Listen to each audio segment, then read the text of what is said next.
नमस्कार दोस्तों, आपका स्वागत है हमारे चैनल वीएन स्टडी एकेडमी पर। मेरा नाम है कार्तिक भारद्वाज और आज से हम आपके लिए कक्षा 10 की मैथ स्टार्ट करने जा रहे हैं। दोस्तों, आपको पता है कि आपके आगामी माह में यानी नेक्स्ट मंथ फरवरी से आपके एग्ज़ाम्स स्टार्ट होने वाले हैं, जिनकी डेट आपकी बोर्ड ने 16 फरवरी से निर्धारित करी हुई है। तो इसके लिए आपके लिए बहुत ही ज़रूरी हो जाता है कि आपका रिवीजन बहुत अच्छा हुआ हो। या तो आपने अभी तक अपना रिवीजन कंप्लीट कर लिया होगा, वरना हम आपका रिवीजन अपने इन वीडियोस में कंप्लीट करा देंगे। हम कोशिश करेंगे कि एक ही वीडियो में आपका पूरा एक चैप्टर हम ख़त्म कर दें। जैसे आज का हमारा पहला चैप्टर है रियल नंबर यानी वास्तविक संख्याएँ, जो कि आज हम शुरू करने जा रहे हैं। अगर आपने इससे पहले चैप्टर पढ़ा है तो बहुत अच्छी बात है, अगर नहीं पढ़ा है तो हम कोशिश करेंगे कि इसी वीडियो में आपका ये पूरा चैप्टर कवर हो जाए और आपको कहीं और जाने की ज़रूरत ना पड़े। और अगर आपने ये चैप्टर पढ़ लिया है तो इस वीडियो के थ्रू आपका रिवीजन बहुत ही अच्छे से हो जाएगा। चलिए दोस्तों, बिना कोई समय गवाए हम शुरू करते हैं और जानते हैं पहले रियल नंबर के बारे में। रियल नंबर,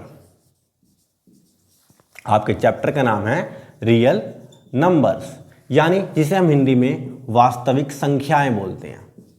दोस्तों, वास्तविक संख्याएं यानी ये ऐसी संख्याएं होती हैं जिन्हें हम नंबर लाइन पर ड्रॉ कर सकते हैं या जिन्हें हम नंबर लाइन पर प्लॉट कर सकते हैं। जैसे 1 2 3 4 आपको अच्छे से पता होगा, इन सभी को हम नंबर लाइन पर ड्रॉ कर लेते हैं। जीरो होता है, माइनस में भी होती है ये -1, तो ये सारी की सारी संख्याएं होती हैं, ये वास्तविक संख्याएं होती हैं।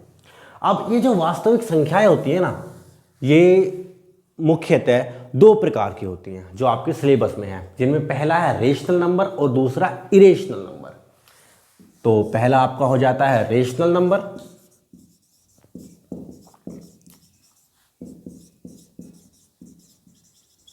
और दूसरा हो जाता है आपका इरेशनल नंबर्स।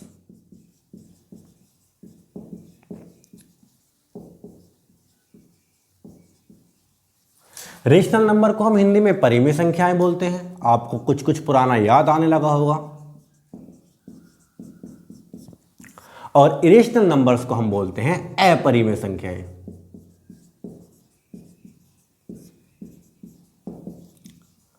अगर आपको अभी भी ये चीजें नहीं लग रही हैं तो आप मेरी बात को ध्यान से सुने। परिमेय संख्याएं ऐसी संख्याएं होती हैं, पहले हम जानते हैं परिमेय संख्याओं के बारे में यानी रेशनल नंबर्स के बारे में। दोस्तों, परिमेय संख्याएं ऐसी संख्याएं होती हैं जिन्हें हम p/q की फॉर्म में लिख सकते हैं। यानी परिमेय संख्याएं वे संख्याएं हैं जिन्हें हम p/q की फॉर्म में लिख सकते हैं, जहां आपका p क्या होता है, न्यूमरेटर होता है, और q होता है आपका डिनोमिनेटर। अब ध्यान देने वाली बात इन परिमेय संख्याओं में क्या है कि ये p/q की फॉर्म में तो लिखी जा सकती है, पर कभी भी ये नीचे वाला जो आपका q है यानी कि ये हर है, ये कभी भी जीरो नहीं होना चाहिए। अगर आपका ये जीरो बन जाता है तो वो एक परिमेय संख्या नहीं कहलाएगी। ठीक है, तो मुझे उम्मीद है आपको परिमेय संख्याओं के बारे में समझ में आ गया होगा। यानी परिमेय संख्याएं ऐसी संख्याएं होती हैं जिन्हें हम p/q की फॉर्म में लिख सकते हैं और q कभी भी जीरो ना हो। इसके बाद हम जानते हैं अपरिमेय संख्याओं को। परिमेय संख्याओं का जस्ट अपोजिट है अपरिमेय संख्या यानी इरेशनल नंबर्स, यानी ऐसे नंबर्स जिन्हें हम p/q की फॉर्म में नहीं लिख सकते। ठीक है, वो होते हैं हमारे इरेशनल नंबर्स। अब आगे हम जानते हैं कि आखिर ये परिमेय संख्याएं कौन कौन से टाइप्स होते हैं इनके।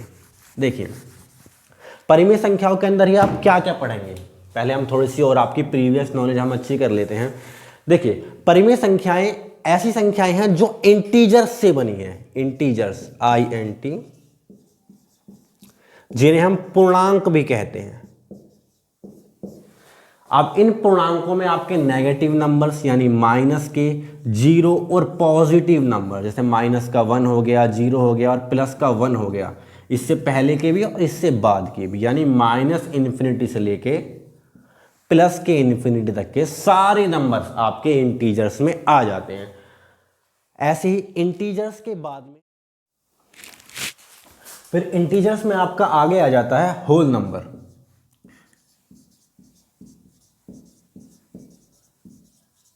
होल नंबर जिसे आप हिंदी में संपूर्ण संख्याएं भी कहते हैं। अब ये संपूर्ण संख्याएं क्या होती हैं, इनके बारे में वैसे आपको अच्छे से पता होगा, यानी मैंने जीरो लिया, मैंने अब क्या करा, नेगेटिव वाले नंबर्स तो हटा दिए, जीरो लिया और जीरो के बाद के सारे यानी 0 1 2 3 4 इसके बाद आने वाले इनफाइनाइट तक मैंने सारे नंबर ले लिए। यही सभी मेरे क्या हैं, यही सब मेरे होल नंबर्स हैं यानी संपूर्ण संख्याएं हैं। इसके बाद मेरा आता है नेचुरल नंबर्स।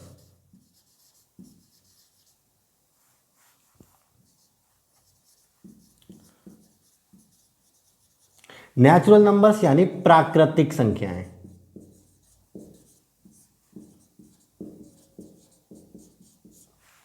अब प्राकृतिक संख्याएं क्या होती हैं? प्राकृतिक संख्याएं वे संख्याएं हैं जिनमें हमने जीरो को ऐड नहीं करा। मैंने सारे होल नंबर्स तो ले लिए पर मैंने उनका जीरो नहीं लिया, तो अब मेरा जो बचा वही मेरे प्राकृतिक संख्याएं हैं। ठीक है, तो मुझे उम्मीद है आपको परिमेय संख्याओं के बारे में ये सब कुछ समझ में आ गया होगा कि रियल नंबर्स दो टाइप के हैं, पहला रेशनल, दूसरा इरेशनल। अब रेशनल में हमने क्या करा, इंटीजर्स के बारे में बताया, आपको होल नंबर्स के बारे में बताया, फिर नेचुरल नंबर्स के बारे में बताया। और अपरिमेय संख्या ऐसी संख्याएं होती हैं जो p/q के रूप में ना लिखी जा सके। इसके एग्जाम्पल होते हैं आपके √2 हो गया, √3 हो गया या फिर पाई हो गया। ठीक है, ये आपके अपरिमेय संख्याओं के एग्जाम्पल्स हैं। मुझे उम्मीद है आपको इतनी बात मेरी अच्छे से समझ में आ गई होगी। चलिए आगे बढ़ते हैं। दोस्तों अब इस चैप्टर के अंदर आपका अगला टॉपिक आता है यूक्लिड्स डिवीजन लेमा। अब ये यूक्लिड्स डिवीजन लेमा क्या है पहले जान लेते हैं।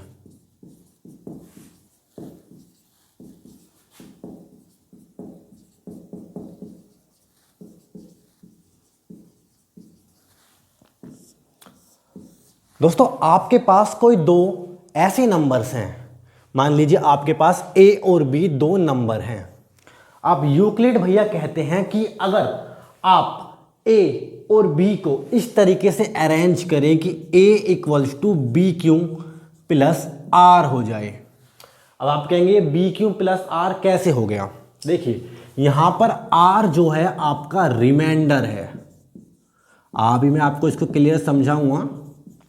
r आपका रिमाइंडर है, q आपका कोशेंट है। आप जब भी किसी नंबर को डिवाइड करते हैं, एग्जाम्पल के लिए आप मान लीजिए आपने 9 को 2 से डिवाइड करा, यानी 2 4 जो होते हैं 8, 2 चौके 8, माइनस करा तो 1 बच गया आपके पास। अब ये 1 क्या है? यही रिमाइंडर है। ये 4 कोशेंट है। ये 2 क्या है? जिससे आप भाग करते हैं, 2 यानी डिवीजर, जिससे आपने भाग करा वो डिवीजर, जो आपको सिखाया वो टीचर। और 9 क्या है? ये है आपका डिविडेंड। हिंदी में जिसे आप भाज्य भी बोलते हैं। ये भाज्य, ये भाजक और ये कोशेंट यानी आपका भागफल और रिमाइंडर यानी शेषफल। तो अब ये कहते हैं कि अगर मैंने a की वैल्यू निकालनी है तो a = bq + r होना चाहिए। अब a क्या है? a आपका यही 9 है। अगर मुझे 9 की वैल्यू निकालनी हो तो मुझे इस वाले 2 की 4 से मल्टीप्लाई करनी होगी, यानी 2 × 4 प्लस करना होगा मुझे 1 को। अगर आप यहाँ देखें तो 4 × 2 = 8 + 1 यानी कि 9 आपकी आराम से आ जाती है, जो कि इसके इक्वल है, यानी a = bq + r। पर इस r की भी कुछ सीमाएं हैं, यानी आप देखते हैं कि r जो है यहाँ पर, जो ये r है, ये रिमाइंडर कभी भी ये 0 तो हो सकता है, यहाँ पे r की वैल्यू आपकी 0 के इक्वल तो आ सकती है, ठीक है, और 0 से बड़ी भी आ सकती है। r की वैल्यू 0 भी आ सकती है और 0 से बड़ी भी आ सकती है, पर कभी भी ये आपकी इस वाले 2 के बराबर यानी b के बराबर नहीं होगी। b हमेशा बड़ा होगा r से, ठीक है। तो ये इसमें एक है जो आपको बात बिल्कुल अच्छे से याद रखनी है, क्योंकि इसका आपकी प्रॉपर्टीज़ में बहुत सारे क्वेश्चंस में यूज़ होगा इस प्रॉपर्टी का। तो इसे बिल्कुल भी ना भूलें और ध्यान रखें, यानी r जो है आपका 0 के बराबर है और 0 से बड़ा भी है, यानी r is greater than and equals to 0 but less than b. ठीक है, मुझे उम्मीद है आपको ये बात अच्छे से समझ में आ गई होगी। अब इसके ऊपर कुछ क्वेश्चंस डिस्कस करते हैं और जानते हैं इसके बारे में। ये हमारे सामने एक पहला हमारा क्वेश्चन है कि जब किसी संख्या को 53 से भाग दिया जाता है तो 34 भागफल के रूप में प्राप्त होता है तथा 21 शेषफल बचता है, तो हमें वह संख्या पूछी है। ठीक है, कि यानी जब हमने किसी संख्या को 53 से डिवाइड कर दिया, यानी हमें डिवीजर कितना दिया हुआ है 53, तो 34 यानी 34 आपके भागफल के रूप में प्राप्त होता है। तो क्वोशिएंट क्या है 34 तथा 21 शेषफल बचता है और रिमाइंडर क्या है 21।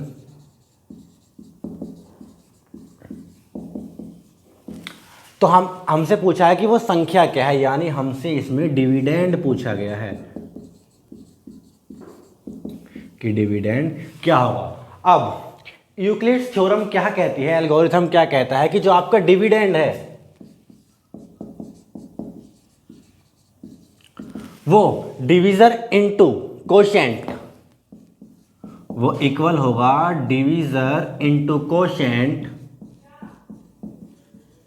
प्लस रिमाइंडर के। ये आपका यूक्लिड्स एल्गोरिथम कहता है कि अगर आपको डिविडेंड निकालना है तो डिवीजर की मल्टीप्लाई कोशेंट में करनी होगी और उसमें रिमाइंडर को ऐड करना होगा। यानी हमारा डिवीजर कितना है, हमारा डिवीजर है 53 और कोशेंट है 34 और इसमें रिमाइंडर कितना ऐड करना है 21। तो हम 53 की मल्टीप्लाई कर लेते हैं 34 से साइड में। 4 3 जा 12 2 1, 4 5 जा 20 20 और 1 21, 3 3 जा 9 और 3 5 जा 15। अब इन्हें ऐड करते हैं, ये हमारा 1802 आ गया 1802। अब इसमें हम 21 को ऐड कर देंगे तो 2 और 1 3 हो जाएगा और 2 का 2 1823, ये हमारा आंसर आ जाएगा। यही हमारा क्या है डिविडेंड है, यानी हमारी संख्या 1823 होगी। ठीक है दोस्तों, मुझे उम्मीद है आपको ये सवाल जरूर समझ में आया होगा। आपकी बुक में एक और इंपॉर्टेंट क्वेश्चन है जो हम डिस्कस करने जा रहे हैं कि use Euclid's division algorithm to find the HCF of 135 and 225। यानी कि आपको यूक्लिड्स विभाजन प्रमेय का प्रयोग करते हुए 135 व 225 का एचसीएफ निकालना है। हमने एचसीएफ पहले भी छोटी क्लासेस में पढ़ा है, जिसे आप डिवीजन मेथड से निकालते हुए आते थे। क्या होता था कि जो बड़ी नंबर होता है, बड़ी संख्या होती है, उसे हम बीच में लिख लेते हैं और छोटी संख्या हमारी आगे आ जाती है। फिर हम इसे सोल्व करते हैं, यानी 135 वन जा चला दिया हमने इसमें 135। फिर इसके बाद जब हम माइनस करते हैं तो 0, 12 में से 3 गया 9 और यहाँ तो 1 में से 1 गया 0 बच ही जाता है। फिर हमने ये वाला 135 हमने क्या करते थे, अब ये वाला 135 उतर के हमारा यहाँ आ जाता था। ये हमने बहुत बार किया है अपनी छोटी क्लास में 5th 6th में। फिर 90 बन जाए 90, माइनस करते हैं तो हमारा रिमाइंडर बचता है 5, 30 में से 9 गए 4। अब ये वाला 90 उतर के हमारा यहाँ आ गया, यानी जो हमारा डिवीजर था वो नेक्स्ट स्टेप पर डिविडेंड बन जाता है। यानी 45 2 जा 90 हमने यहाँ चला दिया, माइनस करा, रिमाइंडर हमारा 0 बच गया। और इस प्रोसेस को हम तब तक करते रहते थे जब तक कि हमारा रिमाइंडर 0 ना आ जाए। ठीक है, अब यही कहती है आपका यूक्लिड्स डिवीजन एल्गोरिथम। क्या होता है यूक्लिड्स डिवीजन एल्गोरिथम, यानी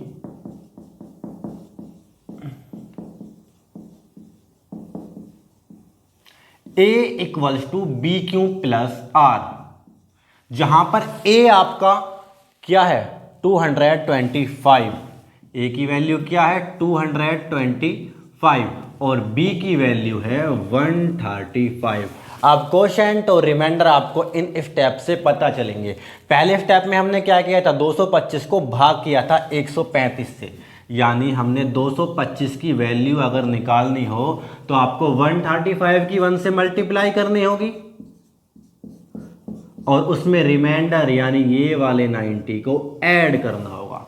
ठीक है। अब जो आपका ये होता है 135, यानी कि ये उतर के यहाँ आ जाता है, यानी सेकंड स्टेप में ये आपका डिविडेंड बन जाता है।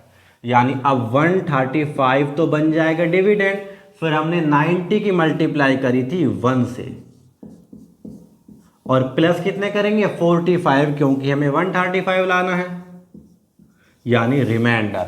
अब आपका ये वाला 90 जो था, जो उतर के यहाँ आ गया था, यानी रिमाइंडर बचने के बाद 90 उतर के मिड में आ गया था, तो ये क्या बन जाएगा, थर्ड स्टेप का डिविडेंड है ना, डिविडेंड बन जाएगा। और आप 45 की मल्टीप्लाई करते हैं 2 से, यानी हमने 45 की मल्टीप्लाई करी 2 से, और जब हमारा रिमाइंडर 0 बचता है तो यही हमारा प्रोसेस खत्म हो जाता है। और लास्ट में हमारा एचसीएफ क्या निकल के आता है, यही जो चलता हुआ आ रहा है बी की जगह, ठीक है, बी क्यू प्लस आर होता है, यानी बी की जगह क्या है 45।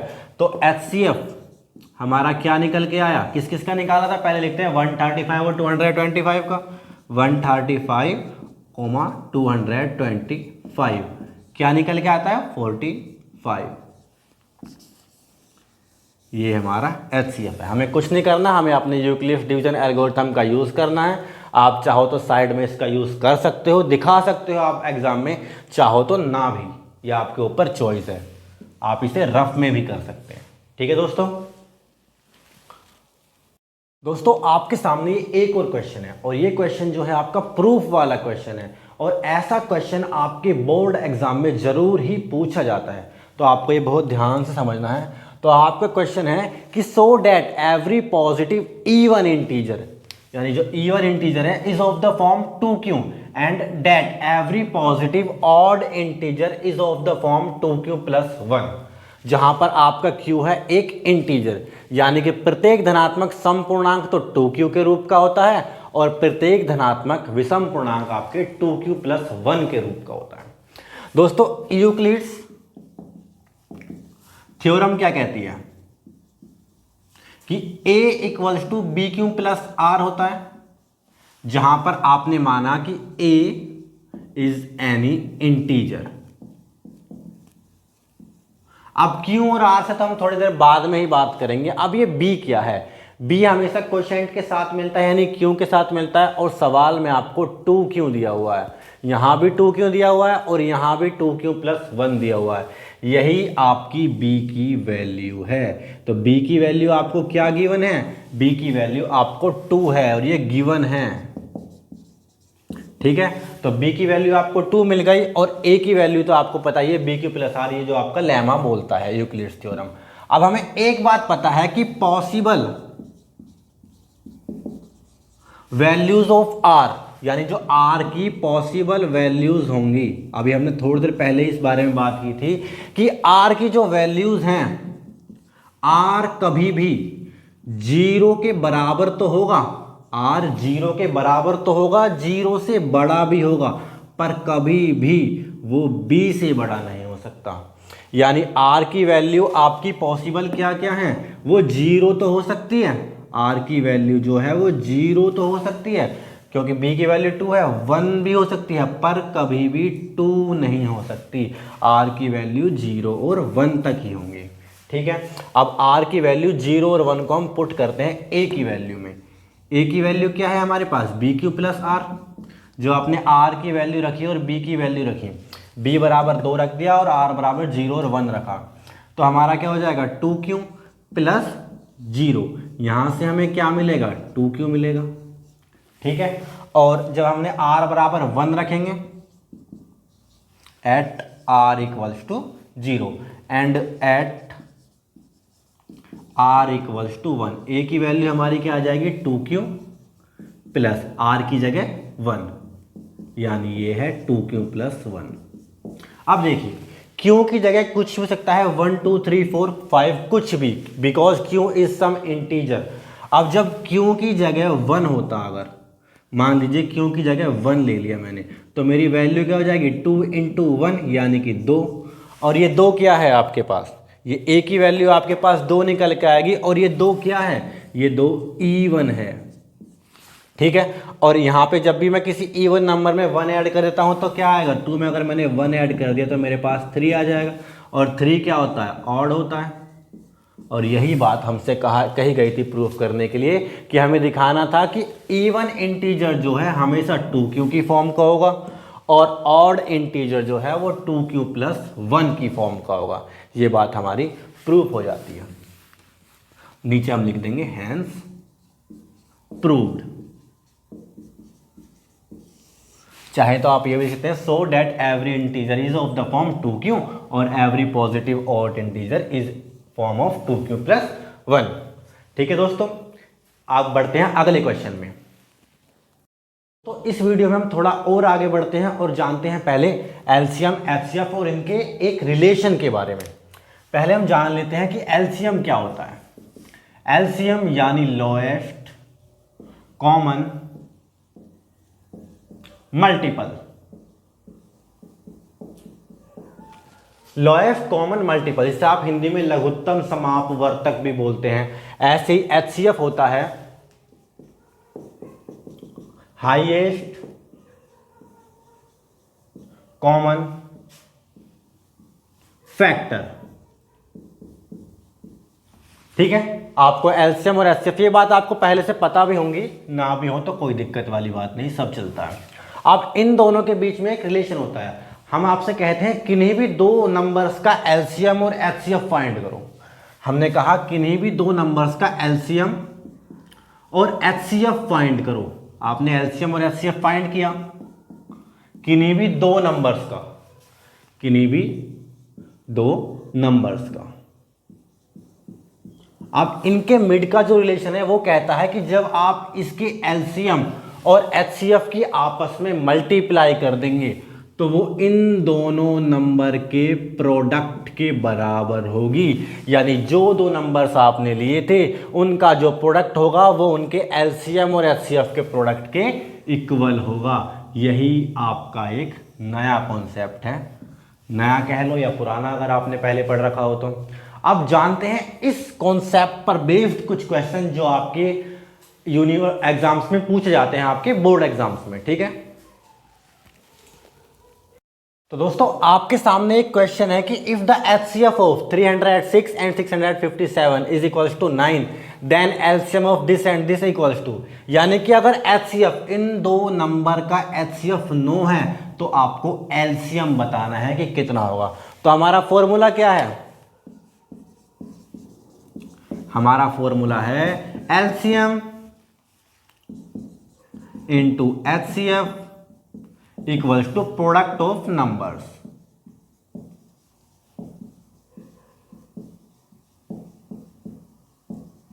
Product of the two numbers. हमारा एचसीएफ हमें गिवन है, यानी एचसीएफ कितना है हमारे पास 9, और प्रोडक्ट हमारा कितना निकल के आएगा 306 इंटू 657। अब जो भी हमें निकालना है उसे हमने एकला छोड़ दिया, तो 306 गुणा 657 बटे हमारे 9 यहां आ गए। अब हम क्या करेंगे, इसको डिवाइड कर लेंगे, या तो आप पहले इसकी मल्टीप्लाई कर लो या इससे फिर डिवाइड कर दो। आप चाहो तो सीधा सीधा काट भी सकते हो, 3 3 जा 9, इसे काट लिया, 3 2 जा 6, 3 1 जा 3 और 3 9 जा 27, 219 बार में। अब ये और कट जाएगा, 3 1 जा 3, 3 7 जा 21, 3 3 जा 9, 73 टाइम्स में। अब आपको क्या करना है, सीधा 306 की गुणा कर लेनी है 73 से, और आपका आंसर क्या आएगा। चलिए कर लेते हैं साइड में मल्टीप्लाई भी इसकी।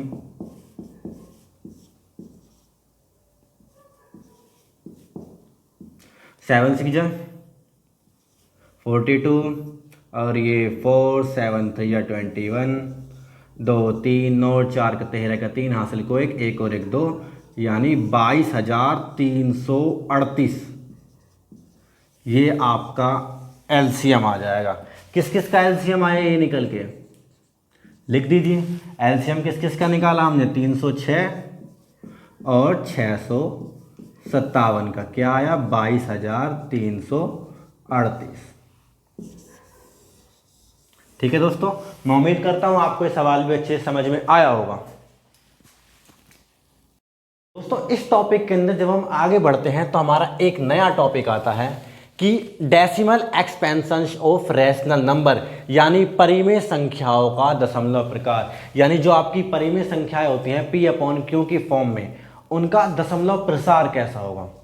देखिए पहली बात, ये दो टाइप्स के होते हैं, एक टर्मिनेटिंग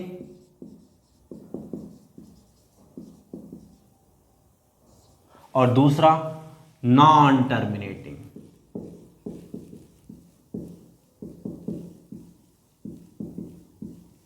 अब आपके मन में आएगा टर्मिनेटिंग क्या है। टर्मिनेटिंग जिसे हम हिंदी में शांत दशमलव प्रसार भी बोलते हैं, और नॉन टर्मिनेटिंग जिसे हम अशांत दशमलव प्रसार भी बोलते हैं।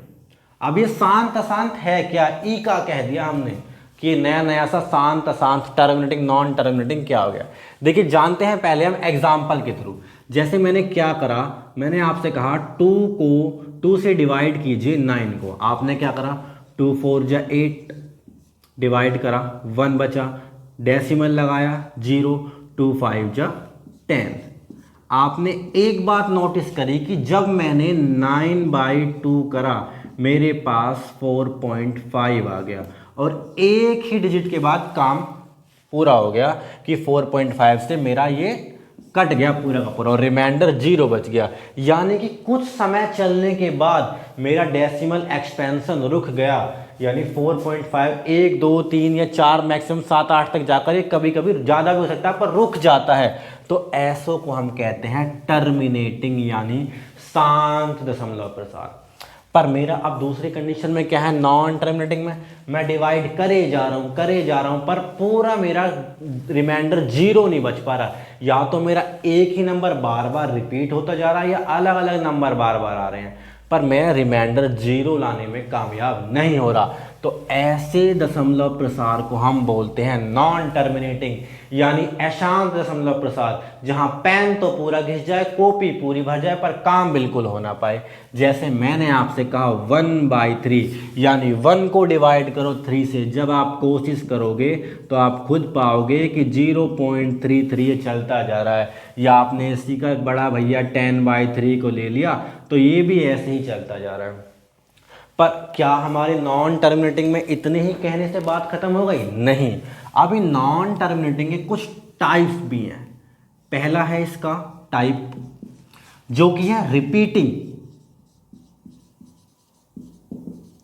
और दूसरा है नॉन रिपीटिंग, यानी जो बार बार रिपीट नहीं हो रहे वो नॉन रिपीटिंग में आ जाएंगे। पहला हमारा रिपीटिंग और दूसरा नॉन रिपीटिंग, यानी ऐसे दशमलव प्रसार जिनमें एक ही डिजिट बार बार आ जाए, यानी एक से ज्यादा बार। देखिए एक डिजिट बार बार आती जा रही है, ऐसे ही 3 चलता जाएगा, तो वो क्या होंगे, वो आएंगे हमारे रिपीटिंग में। और ऐसा दशमलव प्रसार इसमें बार बार रिपीट तो हो रहा नंबर, मतलब आपका रिमाइंडर 0 नहीं आ रहा, आप आगे तो बढ़ते जा रहे हैं पर एक ही डिजिट बार बार रिपीट नहीं हो रही, वो होते हैं नॉन रिपीटिंग। इसके एग्जाम्पल होते हैं √2, √3, जिन्हें आप इरेशनल भी बोलते हैं। ठीक है, आप याद रख सकते हैं इसे, आप इरेशनल भी बोलते हैं। इरेशनल नंबर जो हमने वीडियो की शुरुआत में आपको बताया था कि इरेशनल नंबर क्या होते हैं, अपरिमेय संख्याएं, है ना। तो ये नॉन रिपीटिंग वाले आपके इरेशनल भी होते हैं।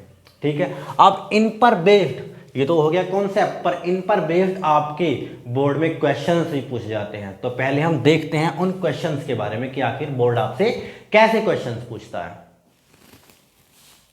चलिए देखते हैं और जानते हैं कि आपसे आपके बोर्ड में क्वेश्चन किस तरीके से पूछा जाता है।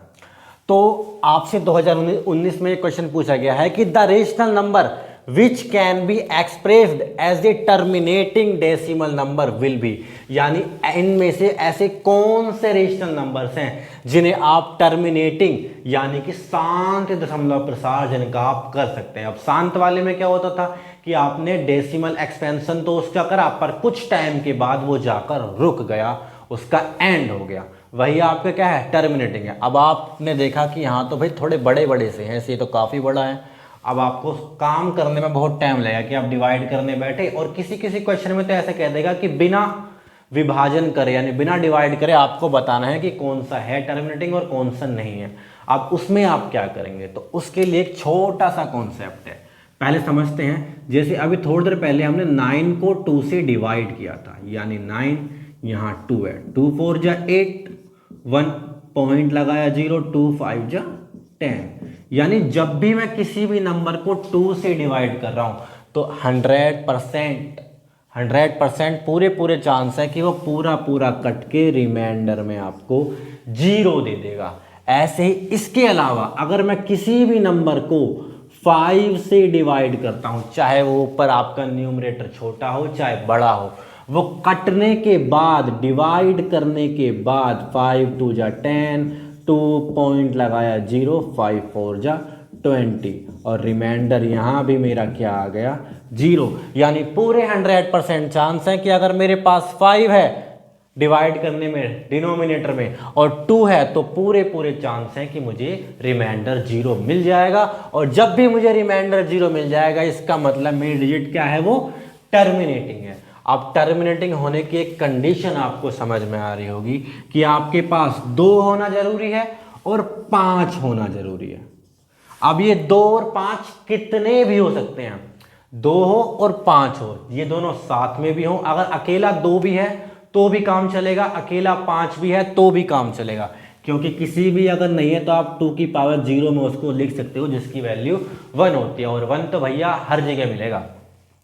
अब 2 की पावर n, 5 की पावर m, ये आपका कॉन्सेप्ट कहता है, यानी इनमें जो इनका ये है पावर, ये कितने हो सकते हैं। 2 की पावर n का मतलब है 2 चाहे कितने भी बार लिखे हों, 2 बार लिखे हैं तो 2 की पावर 2, ठीक है, आपने घातांक पढ़े होंगे। तो जिसका भी डिनोमिनेटर 2 की पावर n और 5 की पावर m की फॉर्म का है, m और n आगे पीछे हो कोई दिक्कत नहीं है, तो वही आपके टर्मिनेटिंग होंगे। अब हम चेक करते हैं पहले वाले को। ये आपका कॉन्सेप्ट है, आपको समझ में आना बहुत जरूरी है। पहला क्वेश्चन क्या है, 131/30। तो हेयर आपका डिनोमिनेटर क्या है, 6 5 जा 30 होते हैं, यानी 2 3 जा 6, 5 जा 30। आपने देखा ध्यान से कि जब आपके पास 2 तो है, 5 भी है, पर एक एक्स्ट्रा 3 आ गया, यानी 2 की पावर 1 और 5 की पावर 1 तो है, पर आपके पास एक एक्स्ट्रा 3 आ गया, है ना। इसका मतलब क्या है कि डिनोमिनेटर 2 की पावर 1 और 5 की पावर 1 का तो है, पर ये जो 3 है ना, इसने सारा मामला गड़बड़ कर दिया। इसकी वजह से आपका ये टर्मिनेटिंग नहीं हो पाएगा। तो here denominator is not in the form of 2 की पावर n इंटू 5 की power m, so it is non terminating. अब ये क्या है, नॉन टर्मिनेटिंग है, ठीक है। मुझे उम्मीद है आपको ये बात समझ में आई होगी। ऐसे ही एक सेकंड क्वेश्चन है 7/30। यहां पर जब आप डिनोमिनेटर देखते हैं तो आप पाते हैं कि हेयर, यानी यहां डिनोमिनेटर क्या है आपका 30 है, और सॉरी 7/40 है ये आपका, और आपको पता है 4 10 जा होते हैं आपके, है ना। तो आपने इसे तोड़ने की कोशिश करी, चाहो तो आप साइड में एलसीएम निकाल सकते हो कि 40 का एलसीएम क्या आया 20, और ये 10, 5 और ये 1, यानी 3 टाइम्स तो आपके पास 2 है, 2 की पावर 3 इंटू 5 की पावर 1। और जब ये किसकी फॉर्म में है, आपका 2 की पावर n और 5 की पावर m की फॉर्म में है, तो लिख दिया is in the form of 2 की पावर n, 5 की power m, so it is terminating decimal expansion.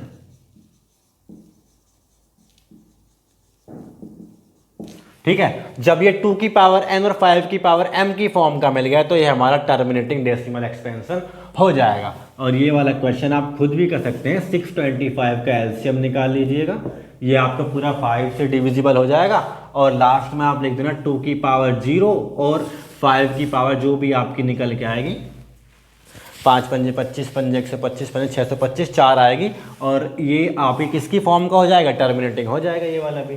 तो मैं उम्मीद करता हूँ कि आपको हमारी ये वीडियो में अच्छे से समझ में आया होगा। अब इस वीडियो में आपका एक कॉन्सेप्ट रह गया है जिसमें आपको √3, √2 और मतलब √2 + √3 करके ये इरेशनल नंबर होते हैं, जो हम आपको, ये वीडियो बहुत लंबी हो जाती है, इस वजह से थोड़ा सा कॉन्सेप्ट बचा है, उसे हम आपको नेक्स्ट वीडियो में कवर करा देंगे।